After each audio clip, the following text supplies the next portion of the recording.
নিরামিষের দিন সবসময় পনির আলুর পাতলা ঝোল না খেয়ে এরম ভিন্ন স্বাদের একটা পনির রেসিপি ট্রাই করা যেতেই পারে। আমাদের বাড়িতে এটা প্রায় সময় হয়, তাই তোমাদের সাথেও আজকের রেসিপিটা শেয়ার করলাম।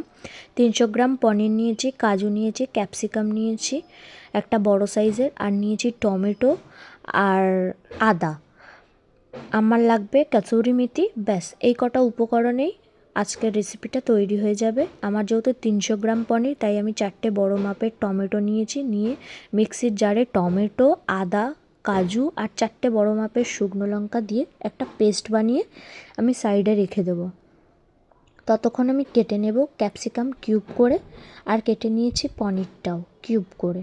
সাদা তেল গরম করে আমি একে একে পনিরগুলো দিয়ে হালকা লালচে করে ভেজে নেবো। বেশি কড়া করব না, জাস্ট পনিরের মধ্যে হালকা লালচে একটা কালার আসবে, তখনই আমি তুলে নেব।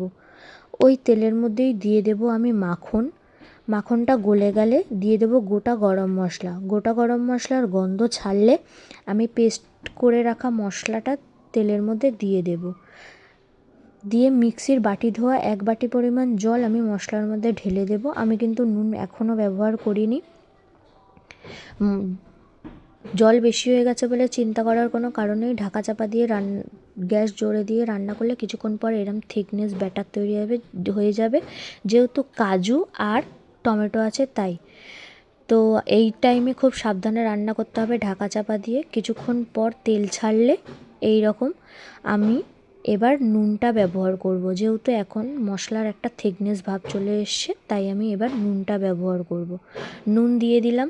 নুন দিয়ে ক্যাপসিকাম আর পনিরটা দিয়ে আঁচ আস্তে রেখে, লো আঁচ রেখে আমি 15 থেকে 20 মিনিট এখন শুধু একটু করে খুলবো আর নাড়বো।